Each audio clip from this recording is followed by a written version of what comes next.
So now let's take a closer look at how you can extend your reach online. So we will first look at creating an online course. And then we are going to look at creating other digital products and online communities. So for many entrepreneurs, creating an online course is a natural step towards extending their reach and impact. So it is also an excellent way, as I mentioned earlier, to build trust with your existing and your future customers. Establish yourself as an authority and as a leader. And it also provides you with your first steps to embark on your digital journey. But as some have learned the hard way, myself included, and I can tell you stories, creating and launching a course can be a real learning process. So key lessons, which I'm summarizing quickly when I prepared this presentation and reflected on some of my key lessons, is the importance of understanding what your customers want and testing your assumptions and listening to your audience and crafting a compelling narrative and surveying your audience, launching a pilot and pricing your course, and finally mastering your first launch are all the elements you need to consider in your path to success. Now, don't run away yet. There's hope. Just stay with me for a moment here. In addition to this, you also need to consider how to teach adults, because it's not like teaching children, and select the right learning platform that will support you in achieving your training objectives. So I'm going to share a few tips with you on how to decide a topic and then how to structure, and then we'll go into see how we can help you further. So as you are thinking about what topic to offer, ask yourself, what do others consistently ask your advice about? Quickly reflect, just think about it. What comes up first in mind? What's top of mind? What do others consistently ask your advice about?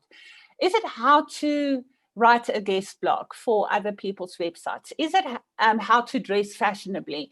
Is it how to be a better parent? Or is it how to create engaging presentations? Or how to manage a better business cash flow?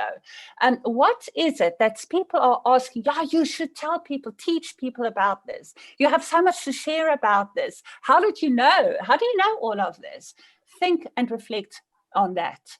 Then you ask yourself, would it be possible for me to systemize that knowledge and teach it as an online course? Then write up a short description, just half a page or maximum 1 page in length. And now share that with 50 people or so, whether it's family and friends or people you know and respect, to give you honest, authentic feedback.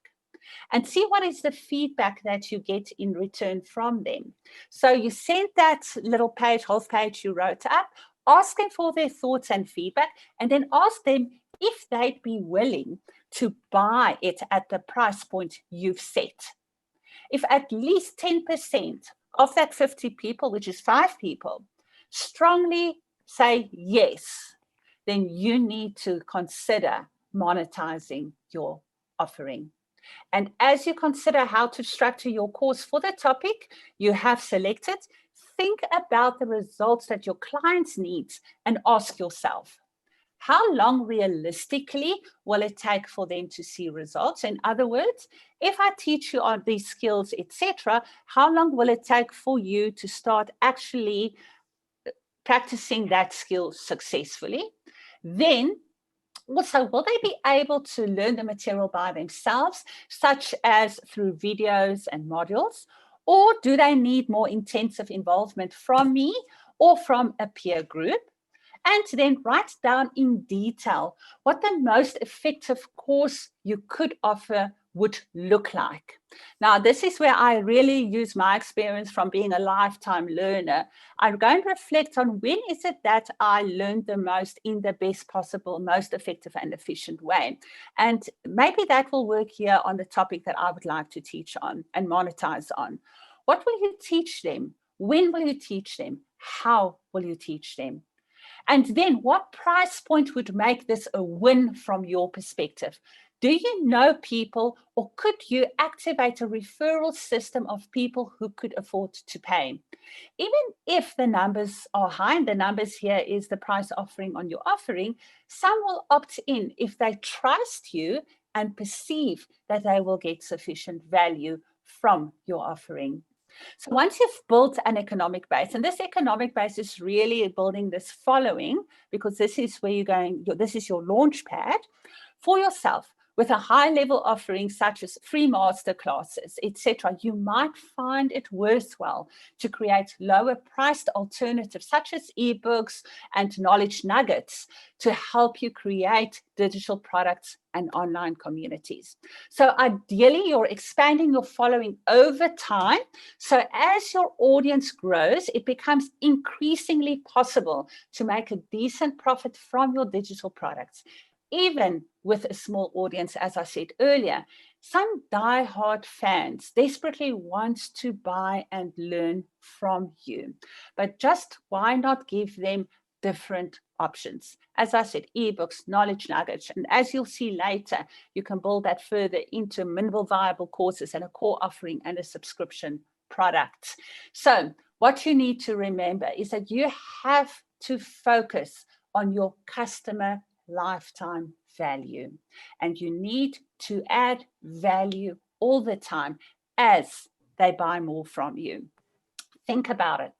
Once someone has purchased from you, what else might they be interested in buying? What other products or services do they need?